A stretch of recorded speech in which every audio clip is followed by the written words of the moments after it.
Odin, Kago Obey and Bonfire. I think was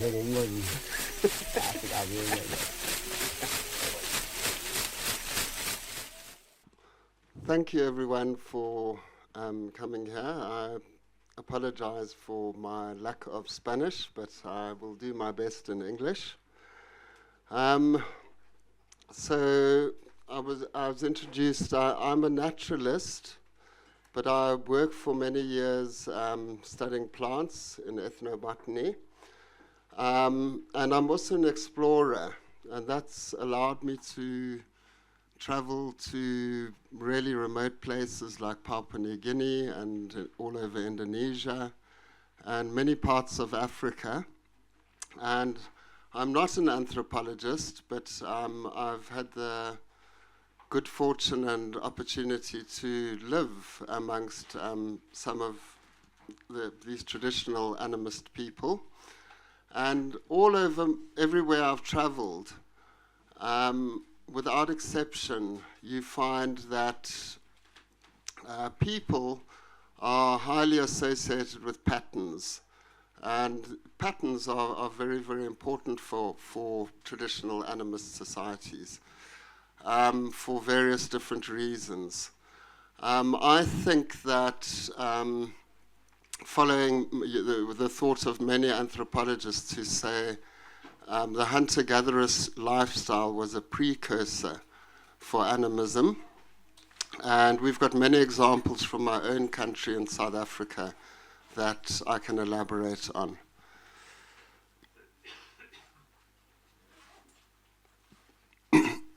So firstly, for somebody who lives in nature or explores nature, it's quite easy to see that all of nature is perpetuated with patterns. And you find the same kind of patterns being repeated everywhere. This is a spiral aloe from Lesotho that's got a spiral design. We find grid-like patterns in snake scales, for example. We find dendritic patterns in trees, and we find atomic patterns all over nature. And these are perpetuated on a macro scale down to a micro scale. You can even see these kind of patterns cropping up in bacteria under a microscope.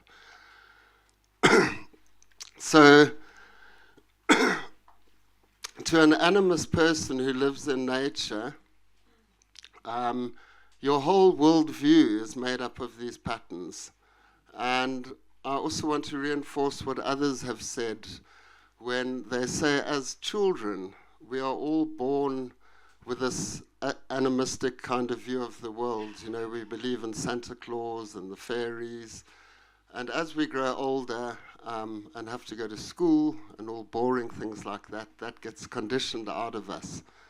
But I find it remarkable that you can go to every single continent and you can see, you know, pre the Abrahamic religions, you can see the animism is represented almost on all continents.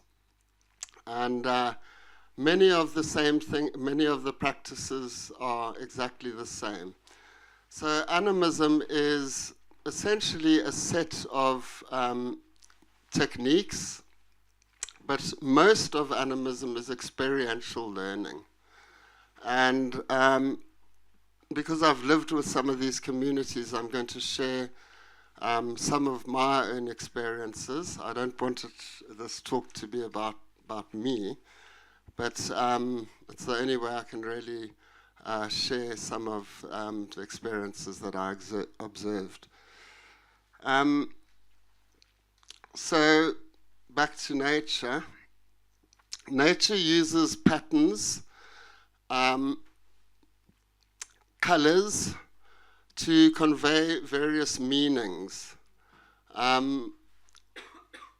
If we look, this is a coral snake which appeared at our house in Brazil a few weeks ago.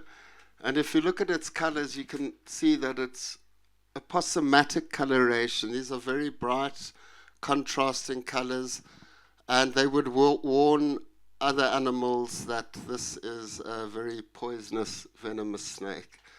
But if you look at the previous picture, the one on the right, this is a harmless milk snake. And so this animal will mimic a venomous species, hoping that other animals will confuse it as a venomous species, so then it affords protection. So you find this biomimicry, this copying of patterns throughout nature. And you also find the opposite. This is a common snake in Brazil. It's called a jararaca, and it is camouflaged amongst the leaves of a forest floor. Very difficult to see, and rarely, walking through forests, and I used to be a herpetologist, so I've been looking for snakes for a long time.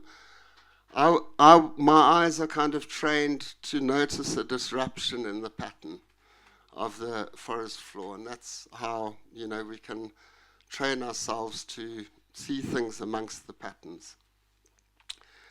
So,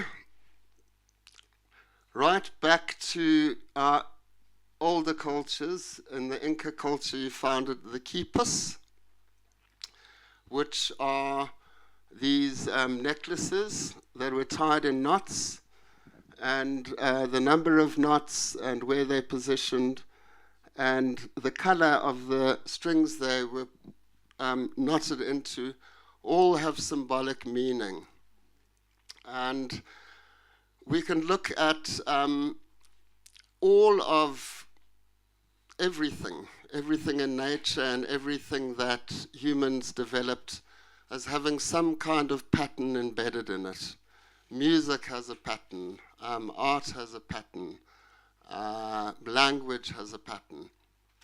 And so even in Africa, where we didn't have written language prior to the arrival of Europeans, we find that people used patterns either to tell a story or to encode a symbolic meaning. So this is a Zulu love letter from 1830, encoded in beads, and all the little triangles, the positions, and the colors used convey meaning. So now to South Africa, my country, where we have the San, sometimes referred to as the Bushmen of South Africa.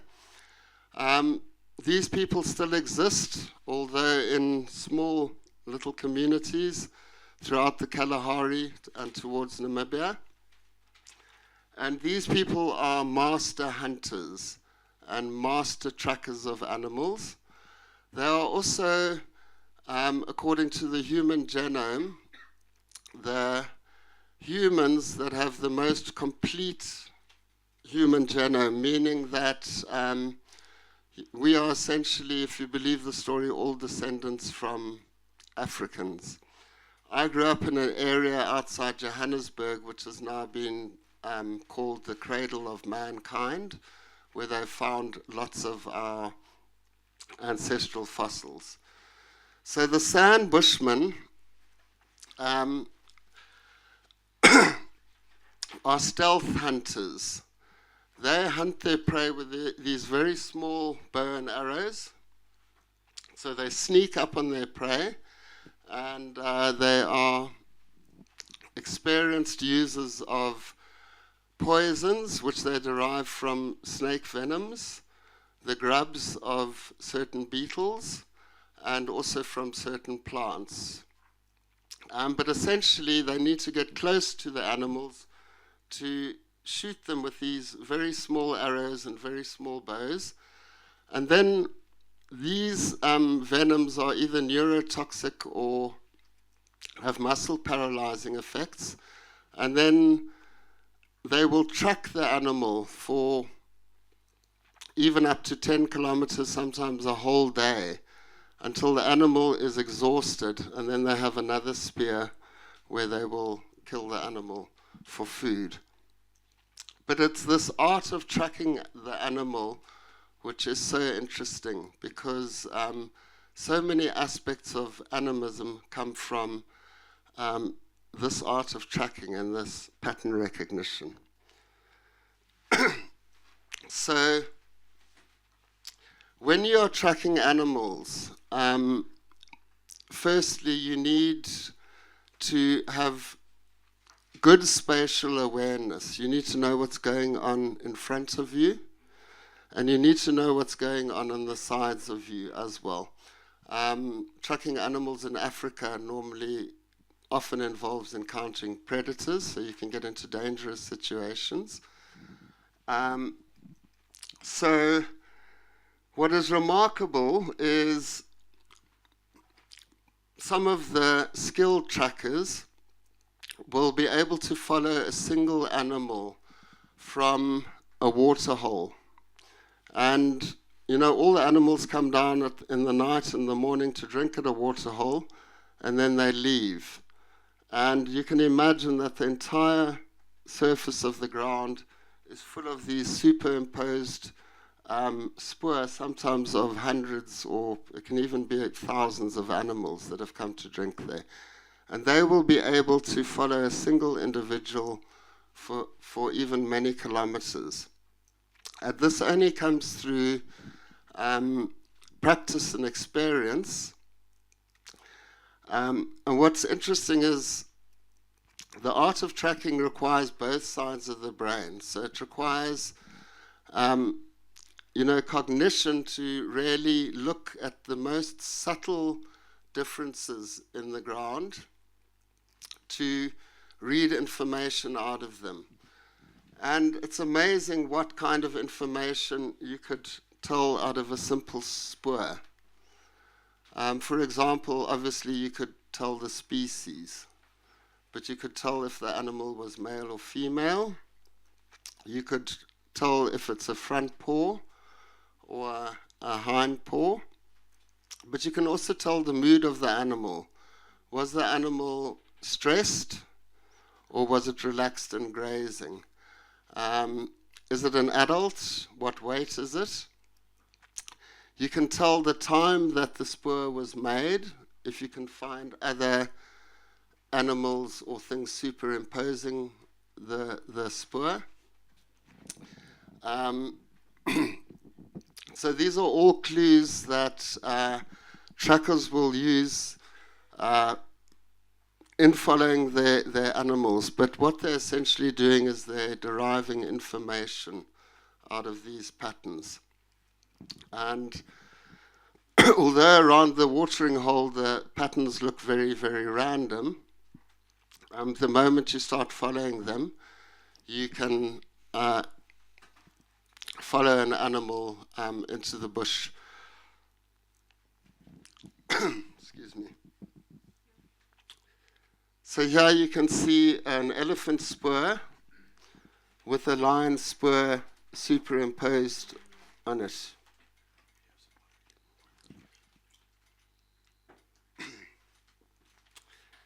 Okay, I'm now going to move to another valley where I spent 12 years, roundabout in my 20s.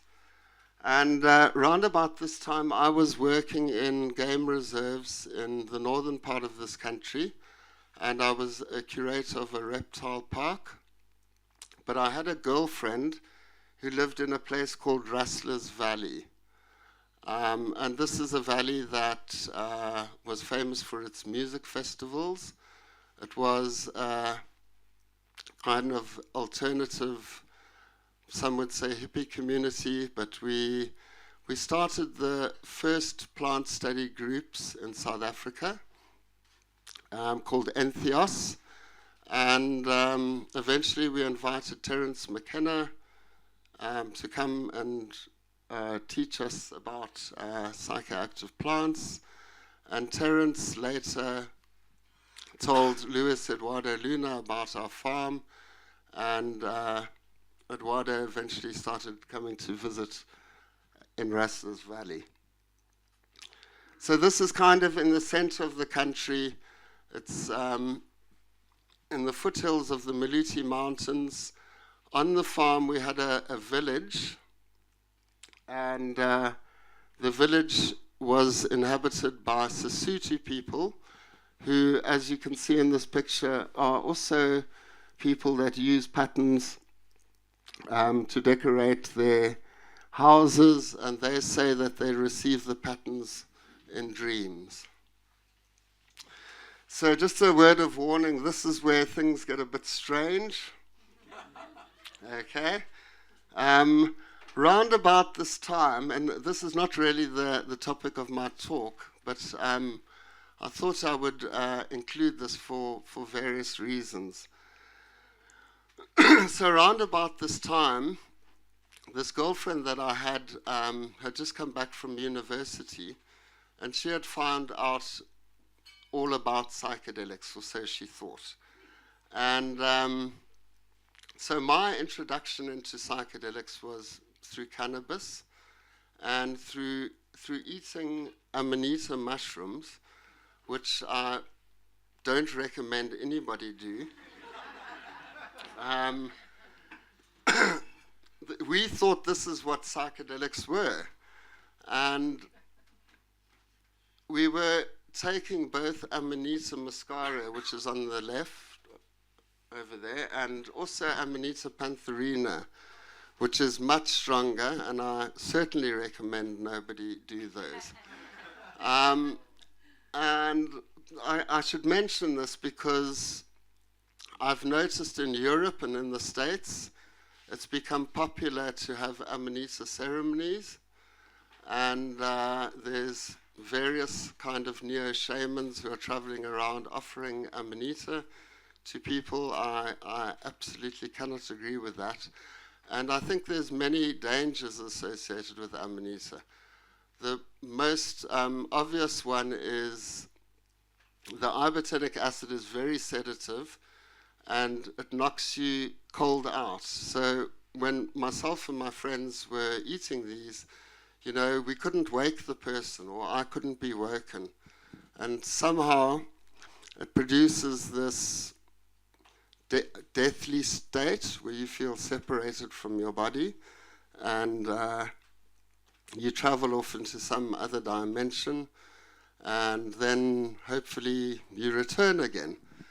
But it was during these experiences, and I remember I wrote a paper, which I didn't publish, and I remember the last paragraph was we had decided to abandon these experiments because we couldn't tell what was a clinical coma or what was an out-of-body experience. I was 24 at the time, but during this period of having these, you know, very, very powerful but confusing death-like experiences, I had another experience which was life-changing for me, and that is whilst I was staying at Rustlers Valley, one afternoon I was sitting in the office working on the computer, and it was raining outside, and some tourists arrived. They were from Germany, and they wanted to see the rooms, so I took them up to the accommodation. They were happy with it, and I was walking back with them to the office when all three of us got struck by lightning. And it was, in retrospect, very psychedelic. I remember the beginning part of it. I don't remember too much afterwards. But it felt like a light switch. Somebody had turned the lights off. I heard a click, I didn't hear the bang, and I felt blue light, like the flash of the light inside me. And then I remember falling, but I never remember hitting the ground. But after that, I'm not sure how long we were unconscious for, but I felt that I'd gone into some kind of what I can only describe as a void or a waiting room. And I was there for what seemed like an eternity, and I didn't know if I needed to get back or I was going on to some other place. This was all very well. Eventually, I kind of woke up, and I remember thinking that a bomb had gone off. I hadn't reached the lightning, but a bomb going off in the middle of the mountains was a ridiculous proposition. So I started running up to the office, and it's only by the time I reached the office did I realize that I wasn't alone, and there were these two other people. So my friend calmed me down, and then we went to go and look for the other people, and they were fortunately okay. But this experience initiated a whole series of events that just got stranger and stranger. The first being that when I came back, I felt different, but I couldn't really tell what it was.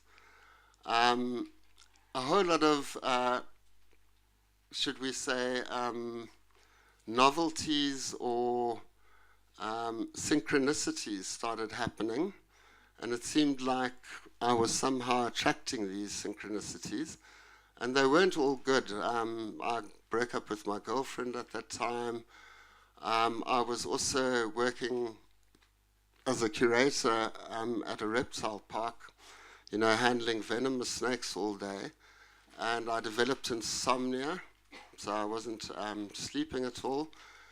And I also remember becoming precognizant of the fact that my telephone was going to ring, and I would know exactly who was going to call.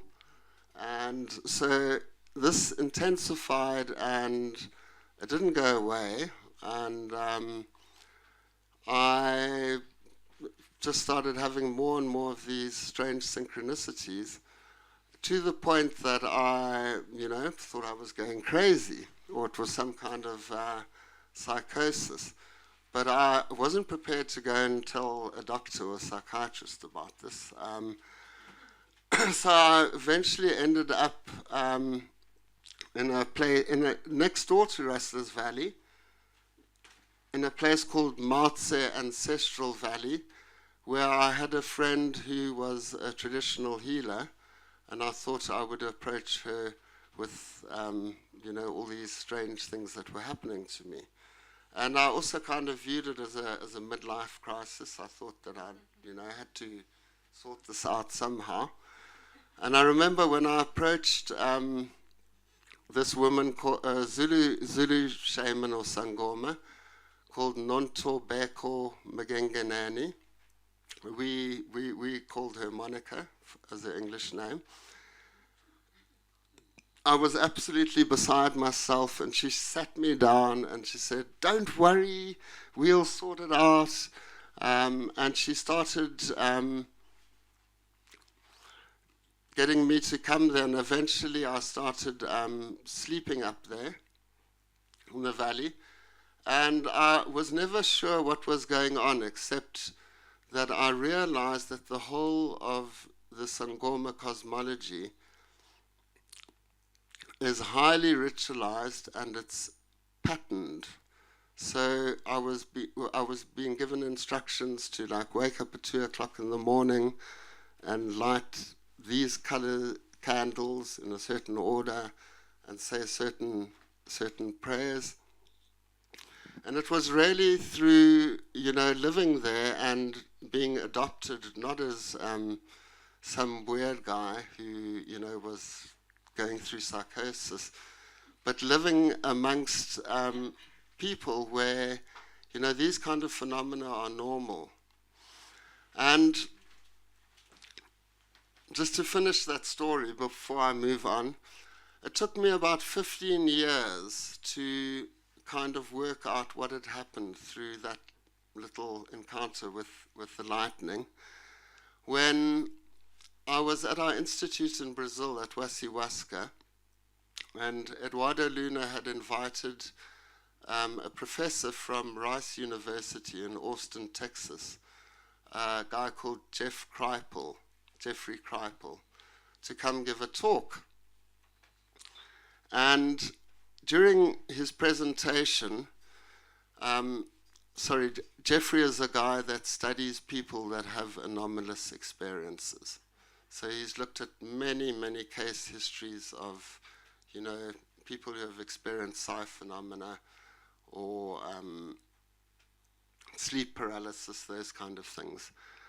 And during his talk, Jeffrey spoke of a Jewish woman who was going to the wedding of her niece, and right outside a synagogue, she got struck by lightning. She survived, though she started having premonitions and nightmares. And her premonitions and nightmares were of a very, very specific type. They were, basically she was seeing world events and world disasters, but she was seeing them about 5 days before they actually occurred. And she was sending, emails that are date and time stamped. And so Jeffrey could work out that these events that she was seeing were about 5 days before the actual event occurred. But through his research and documenting carefully what she was actually telling him, he worked out that she wasn't seeing, for example, the Malaysian airline crashing into the sea, which was one of the things she reported on. She was actually precognitizing herself, reading about this event in the newspaper, because she was closely describing the picture that was presented. And this was very much like my experience of getting struck by lightning, feeling trapped in some kind of feedback loop, which I believe is a part of consciousness that, we can, in special states of consciousness, experience. Have some water.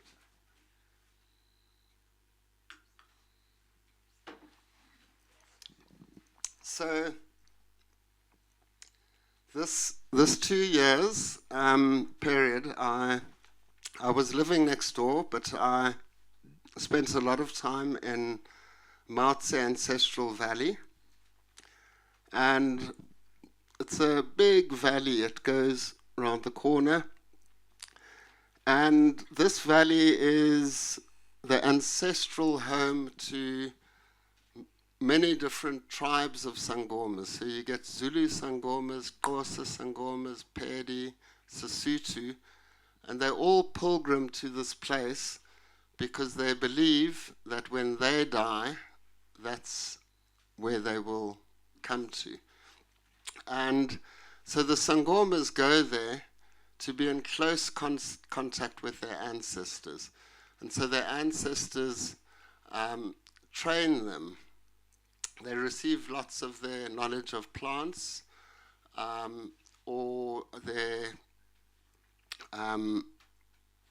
knowledge of how to treat their patients directly from their ancestors. And this often happens in dreams. It's mostly through trance and through divination. I'll talk a little bit more about that in a little bit. So that's another view of the valley. As you will see in a second, the Sangomas and the Twazas live in little caves, overhangs, and some of them even underground. And the Twazas, or the initiates, wear goat skins over their feet. And this is very interesting because J.R. Tolkien grew up just round the corner of this valley. And if you look at the names in The Lord of the Rings, Rivendell, Harmony, he was born in Harmony, which is just round the corner. So he must have visited this valley to come up with The Hobbit.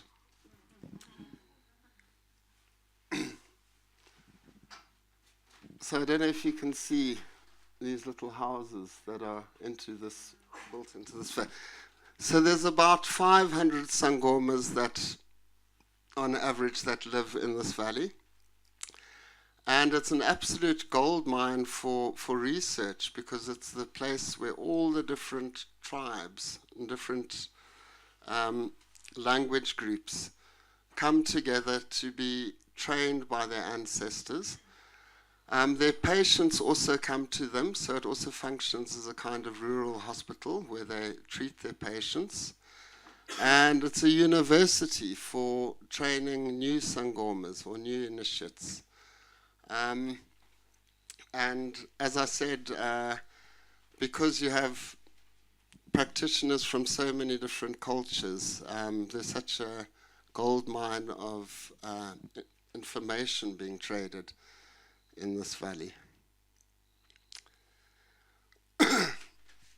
And people will come to this valley for all kinds of reasons, to pray to the ancestors for good fortune, or as you can see here, they will bring some of the seeds that they're going to plant, and they will ask the ancestors to bless their crops. Yes. So if I can tell you a bit about sangomas. The calling to become a sangoma in South Africa normally goes through a family lineage. So it means if a sangoma receives their calling later in life after they've had children, it's often creates a lot of animosity amongst the family, because it means one of the children are going to receive this gift. And this gift, when it appears always as a kind of curse. So there is this spiritual illness or spiritual calling to this way of life. And in my interviews, some of the stories I heard were absolutely horrendous. You would never want to become a sangoma or follow that lifestyle. The people that have ended up there, have really ended up there out of no choice. Once that ancestral calling is initiated, they told me that if you refuse it, it's either the choice of a mental asylum, hospital, jail, or the grave. So, and I saw that. But I also saw that these people were absolute masters at healing many of the diseases for which in the West we have huge difficulty with. One of the common callings is the spiritual crisis, but it also overlaps quite strongly with schizophrenia. And some kind of schizophrenia is actual brain damage, and that's very difficult to treat. But normally with the calling, it's very common that people are seeing visions or hearing voices or hearing instructions. And in Western society, we take those people and send them off to the psychiatrist.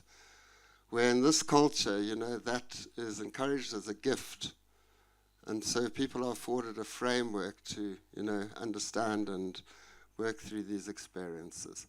Another very common calling is epilepsy, which in this culture they refer to it as nature's spirit, and they see it as a sign of the ancestors.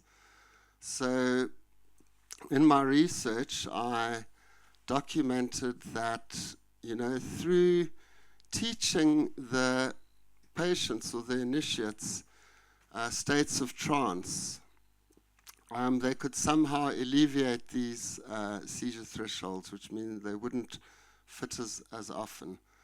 I heard from medical friends that we are all potentially epileptic. You can take any human and put them in a darkened room and flash 180 pulses per second of strobe light into them, and sooner or later it will change the brain patterns and everybody will have some kind of seizure. But the difference between us is the endurance, where people that are highly epileptic, will have seizures quickly. So they even seem to be healing their patients from epilepsy. The lady in the middle here is the lady who helped me, who became a very, very close friend. And she was a Zulu Mandau Sangoma. There are many different kinds of Sangomas, too many to get into here. But the Mandau Sangomas are normally the ones that work with mental patients, and they're also the ones that are highly divinatory, or in the West we would call psychic. So Sangomas actually inhabit many different realities. They claim that they get their strength and their healing powers from going into these other dimensions. And, with the Sangomas, they deliberately invoke difficult experiences. So whether they're using psychoactive plants or extreme endurance of drumming for days on end, or in this particular culture, the Mandau Sangomas, the trance states that they go into are almost catatonic.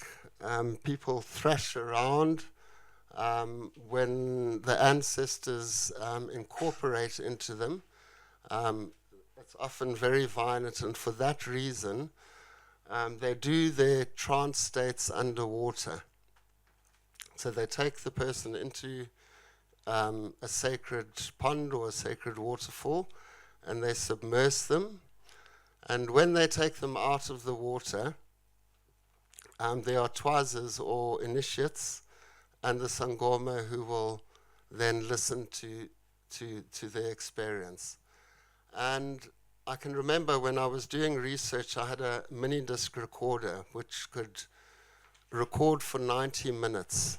And I remember I was recording highly detailed experiences of other realities, often described as either heaven or hell experiences that they were having. But they would often describe to me these utopian paradises where there were lots of cows and plenty food and big forests, but underneath the water. So there's Monica in her little cave. She had painted the inside. She used to like to sew.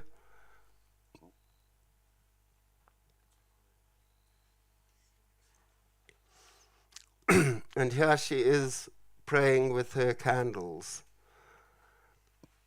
And as I mentioned, the prayers are color-coded. So you burn a particular color for a particular kind of prayer.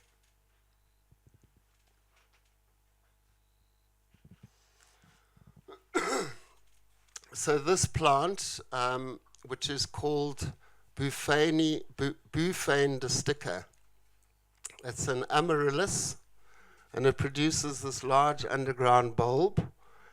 This is the most common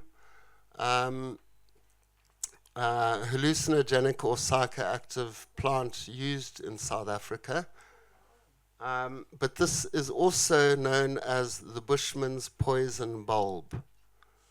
And it's a testament to the kind of knowledge that these people have about plants, because this plant at a certain time of the year, during the summer, it has green leaves which spread out like a fan, And if you harvest the plant at that time of the year, it's absolutely deadly poisonous. And the Bushmen used to use it as one of the admixtures for their poison arrows. But after flowering, the plant sends all the most of the toxic alkaloids, like chlorine, etc., into the flower and to the seed pod. And at this time, small pieces of the scales of the bulb are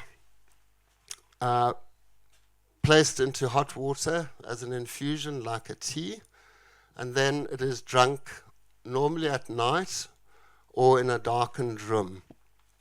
And the plant is taken by the the healer themselves, often for diagnosis.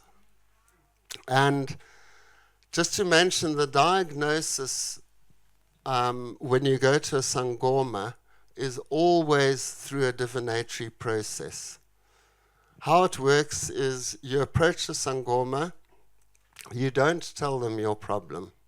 You tell them that you've come to see them about a problem or a illness.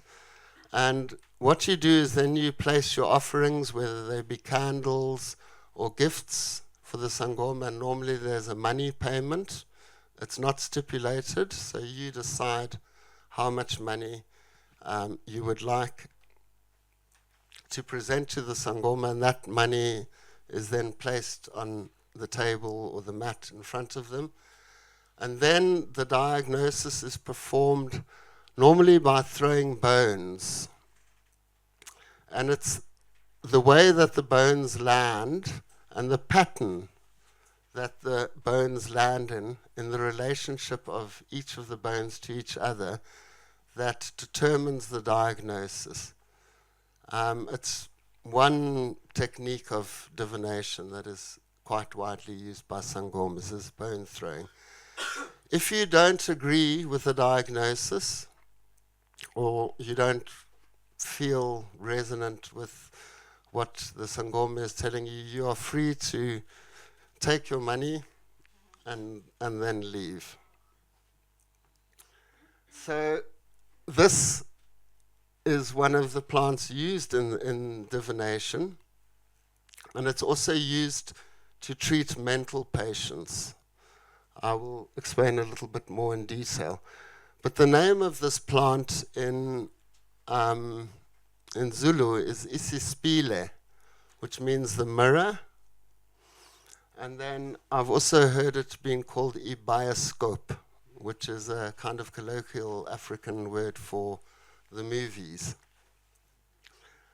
So it produces this quite bright phosphorescent kind of imagery in a darkened place. And it's also used in really quite psychotic patients as well. And in this case, it's used in combination with this plant, which is from the yam family, Dioscorea dregiana. And this plant was also used by our traditional bone setters in South Africa. It's not so common these days, but if you take a decoction of this plant, it produces rapid anesthesia in 40 minutes to an hour, and they would then reset your bones when you're anesthetized. You would recover afterwards. So, so when I was doing my interviews on this plant, Monica said, "This plant is my telescope. I use it to bring things that are far away in the future, close to me, where I can see them."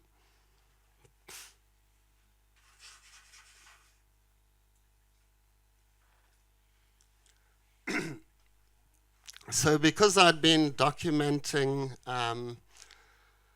these plant medicines in the Sangoma Valley, and I knew that the Sangomas were using potent psychoactive plants, Eduardo Luna, who has been a friend of mine for over 20 years, he started coming to South Africa, and I took him up to the Sangoma Valley to meet Monica and the Sangomas, and we decided it was a good idea to invite Monica and some of the Sangomas to one of our ayahuasca ceremonies, which which turned out to be very, very interesting. Okay. Firstly, the Sangomas, they live up in that mountain. It gets extremely cold in winter. It's totally covered in ice and snow. They have their little blankets. They engage in a life of kind of, one could say, purposeful suffering to develop, higher levels of spirituality. So they are both extremely humble and grateful people, but I've also seen the other side, and I've seen Monica chase a whole fleet of policemen out of that valley. When police arrived asking to see everybody's identification, and she was having none of it. So during the ayahuasca ceremony, Monica got up and she was slightly off balance, and Luis and I went to try and help her, and she said, "Don't touch me." And we got a fright, and she basically accused us of wanting to kill her and cut her body into pieces and throw them in the river. And then she said that we were going to take her head to England and sell it for lots and lots of money. And how could we do this to her? And she's a very, very close friend. I consider her my African mother. So this was a big shock for us. We tried to calm her down. But eventually in the morning, in the sharing, she was, totally transformed. And she said that this ayahuasca is very good muti, which means medicine. Because first you die, and then you come back to life.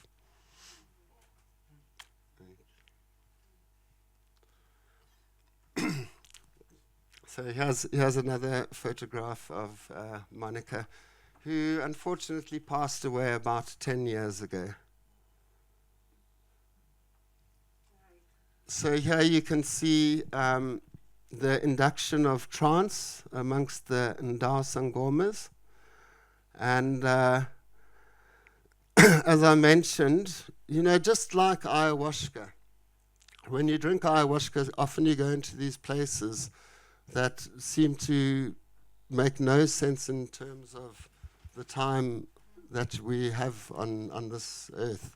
And so this also happens in trance states, that people can have very, very long, big experiences in what seems like a short space of time here on earth.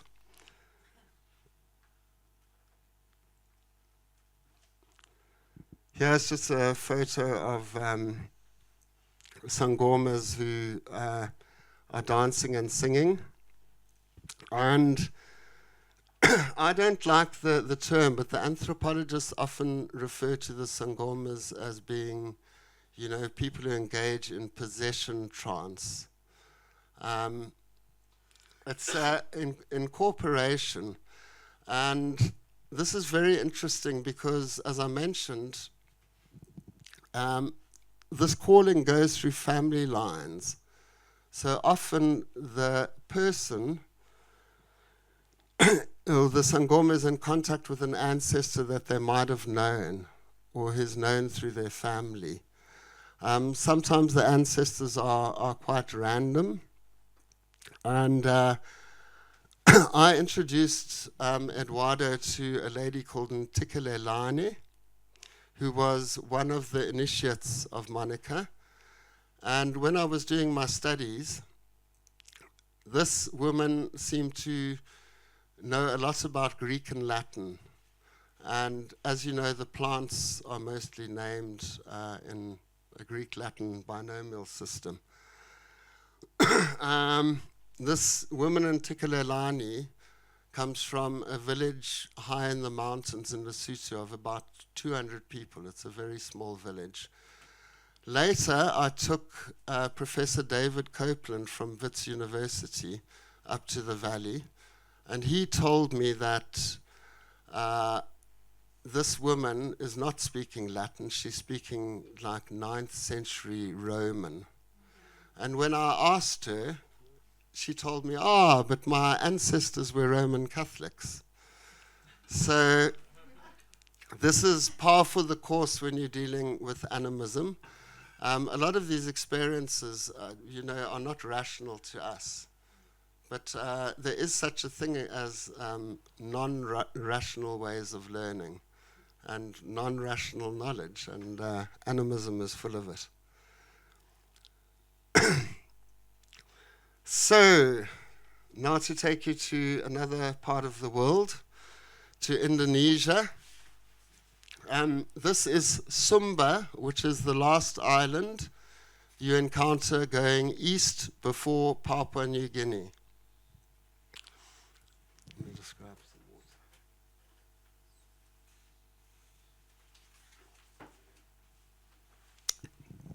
This island is not volcanic like the rest of Indonesia. It's actually made out of limestone, and it's a piece of Australia which has drifted away into the Indonesian archipelago. But the people of Sumba are probably the most animist, I would say, them and the Mentawai Islands. Of all the different islanders of Indonesia, and they still to this day are megalithic, meaning they carve and carry giant stones, sometimes several hundred tons, and they drag them sometimes for kilometers with thousands of people in special stone pulling ceremonies. And the royal families, which are extensive, Sumba's divided into 4 kingdoms. And so all the royals will be buried under one of these stones.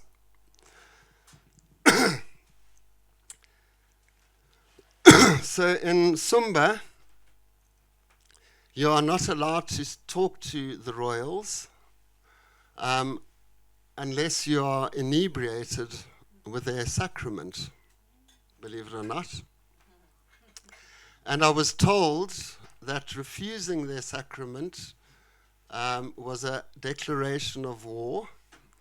And considering that these people were headhunters as recently as 30 years ago, I took it seriously. So it's well known throughout Indonesia that the strongest betel comes from that island. So people chew the seed of a palm tree, normally together with the leaf of a piperaceae called piper beetle. But on this island they use another plant which is from the piperaceae, called Piperlingum. It's got the same name. And this species is psychoactive on its own.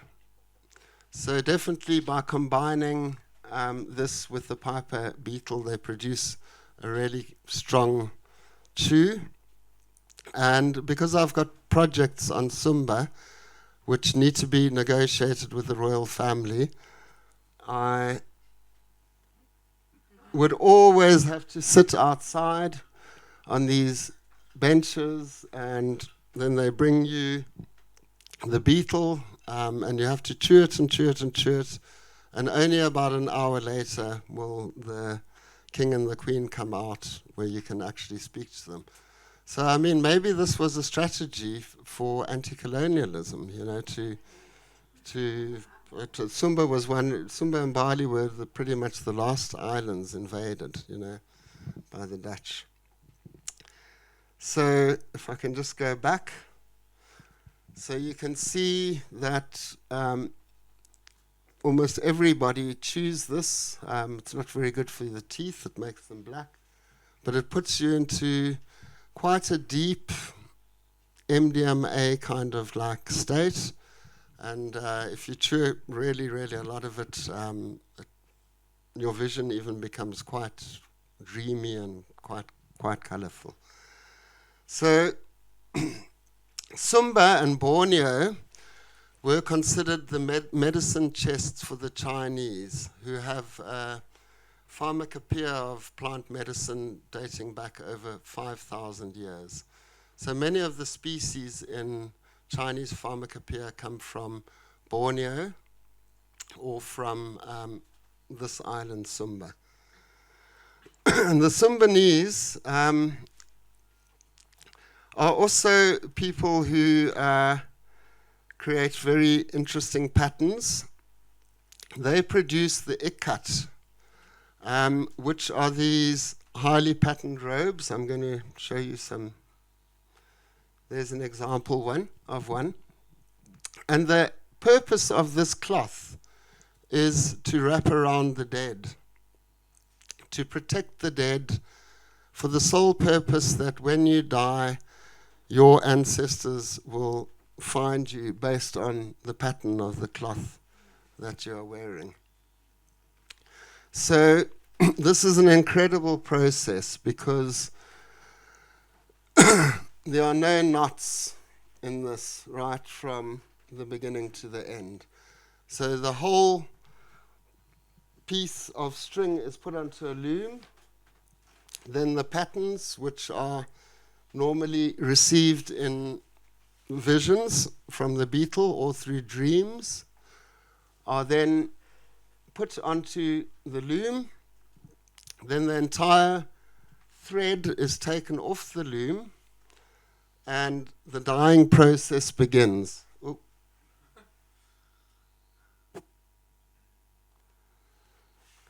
So if you could understand that the string is then dyed in little pieces in individual pots. For some of the ikats where they have very bright colors, it can take 2 years to make the ikat because some of the plants, like indigo, only have a short growing season.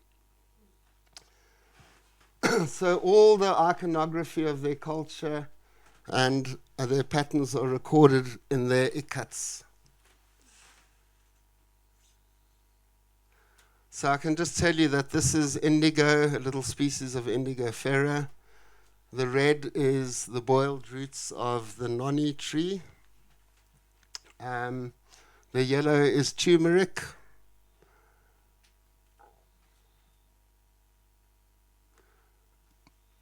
Here you can see their skull trees from when they were headhunters.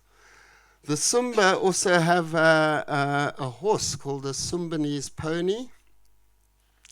And the island is famous for an annual festival, which is basically when all the kingdoms come together and they engaged in something called the pasola, where they basically rush at each other on horseback with spears and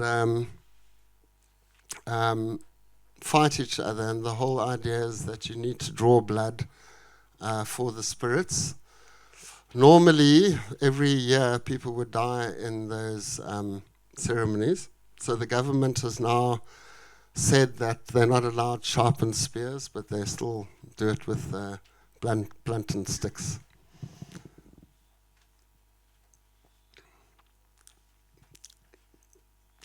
So just north of Sumba is Borneo. Borneo is the largest island on Earth. It's got extremely diverse botany. It's also got a very big mountain on it called Mount Kinabalu, of which there's many botany books based just on that mountain. And of all the forests that I've been through, Borneo is truly incredible for really bizarre species. You get Rafflesias, which are the largest plants on earth, largest flowers on earth, some of them over 1 meter. You get all those nepenthes, those insect-eating plants. Some of the species of nepenthes produce pitches of up to 3 meters. So in those forests, you have various different Dayak tribes. So you get the Iban Dayaks and various different forest people. You also find the Penang, who are nomadic forest people that simply follow the ripening fruits and the animals through the forest, which also follow the ripening fruits. And I'm not sure if you're aware, but so many of our foods and even chickens come from Indonesia. So we get mangosteens, lychees, durian, many citrus species are from there. And of course, Indonesia were the Spice Islands in the Moluccas. So whilst I was in Borneo, this is one of the families that I stayed with. And we ate exclusively fruits, practically, and fish that were caught in the river. And whilst I was staying there, I met this Dayak lady who was one of the elders. And she told me, when I asked her, about medicinal plant usage, or if the Dayak people used any psychoactive plants. And I did this based on the fact that if you look at their religion and their iconography, to me it represents some kind of possibly tryptamine image. I don't know if you can see, but this is Aiping. He's a little man. And he is the Dayak animist god that weaves the forest together. But he also weaves your dreams together and weaves reality together. From Indonesia, Aiping, from the Dayak. And once again, the Dayak women cover themselves in these patterns and these tattoos for the sole purpose of their ancestors being able to identify them. And they're totally unique. Depending on which tribe, the patterns are all different. And the pattern will signify your social status. It will signify, obviously, which tribe you're from. But it also, they contain stories. So the people who are nomads, have these nomadic patterns. So when other people see them in the forest, they know that they're nomads.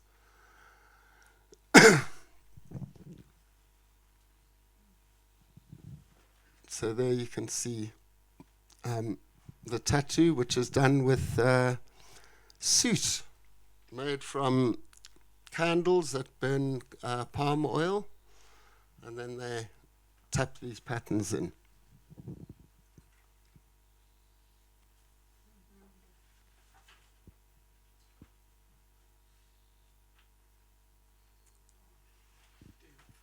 Yes? Okay, no problem. So the same people also have Aiping, and they have another animist god known as Marapu.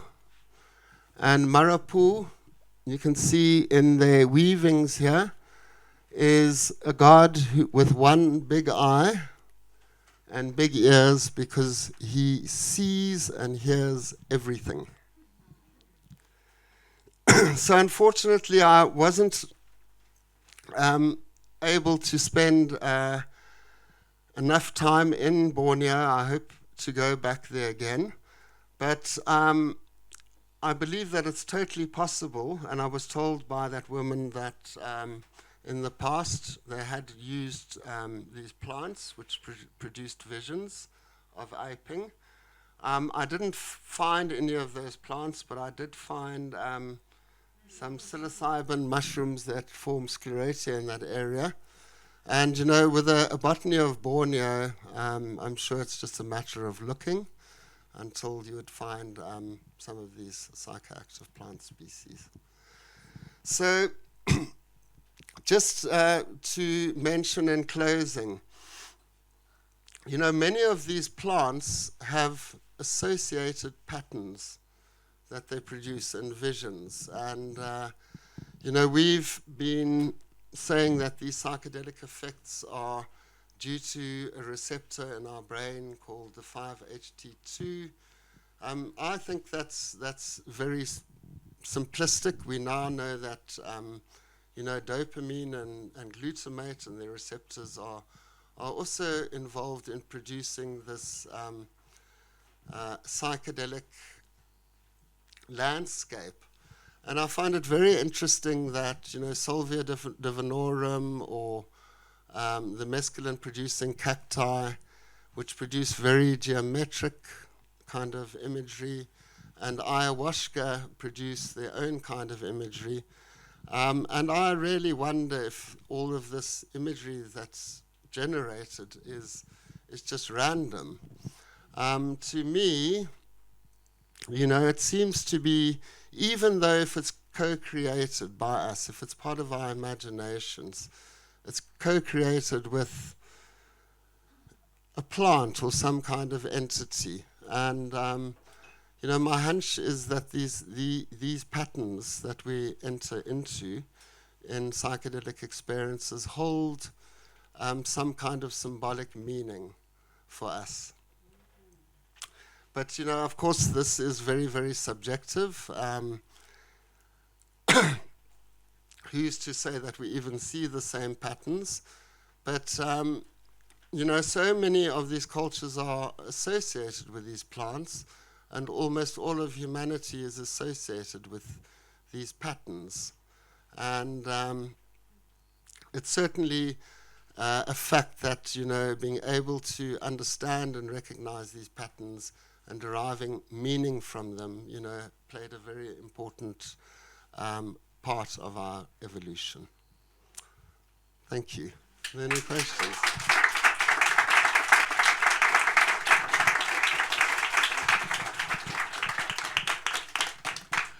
Well, questions? Any questions?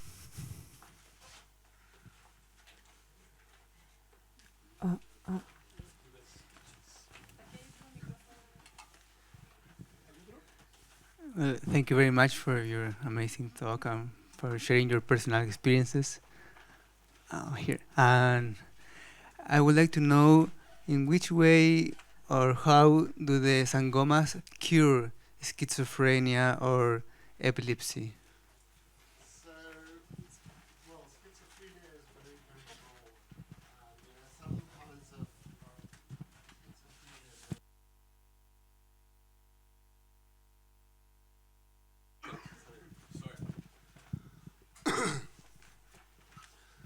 So I've chatted at length with a friend of mine, Ede Fresca, who is an expert in schizophrenia. And schizophrenia is very, very broad. So some kinds of schizophrenia, there's actually physical brain damage. And, you know, those can even be inherited conditions, which are very difficult to treat. But in Western medicine, you know, we tend to give people antipsychotic medications, and it's very difficult to control, you know, some kinds of schizophrenia.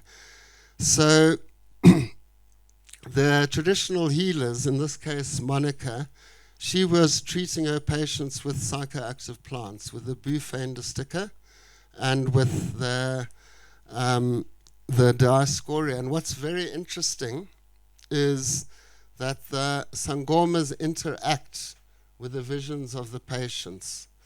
And so sometimes they would bring a person a blank piece of newspaper in a darkened room and suggest to them, ask them what do they see.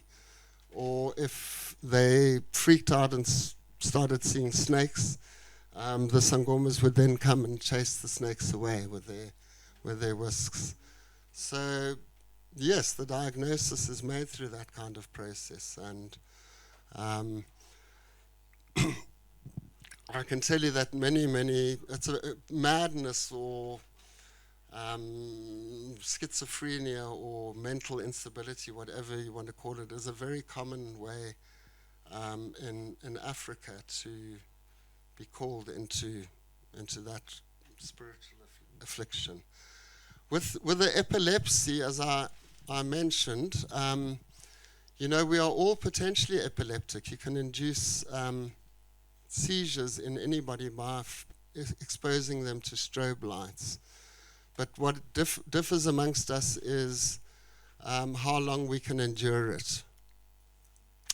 So people that are highly epileptic, they have seizures easily through walking into a shopping mall and seeing flashing lights. So what I think is that the sangomas, because they spend so much time in trance states, and they get taught to go into trance regularly every day, that this seems to alleviate the pressure of somebody having a seizure, because they eventually get rid of it without constant medication and drugging.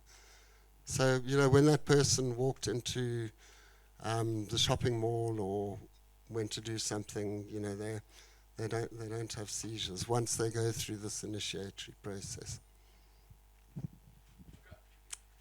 Okay.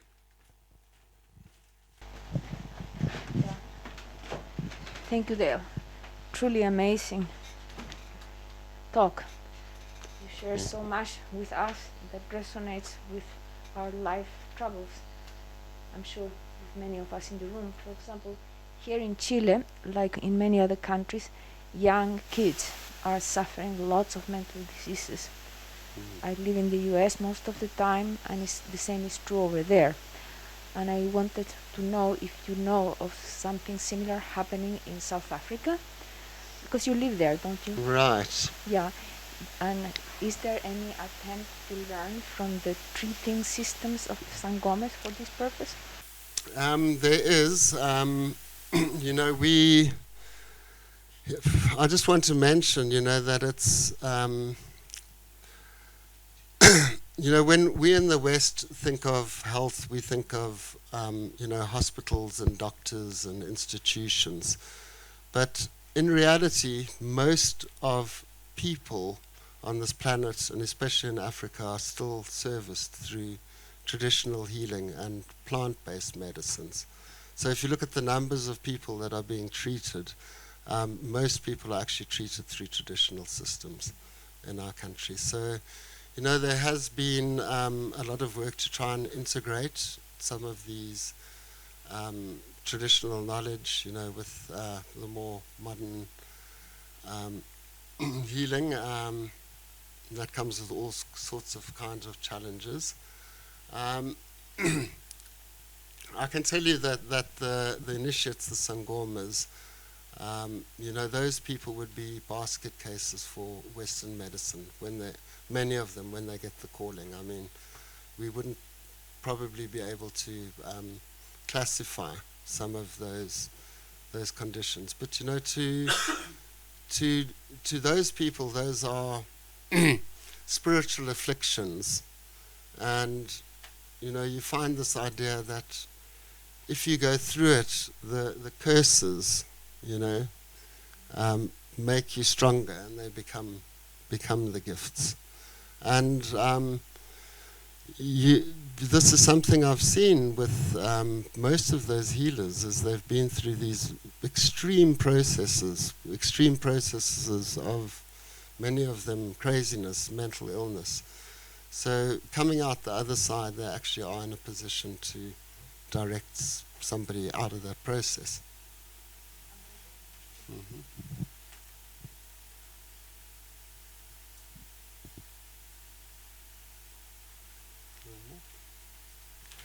Thank you very much.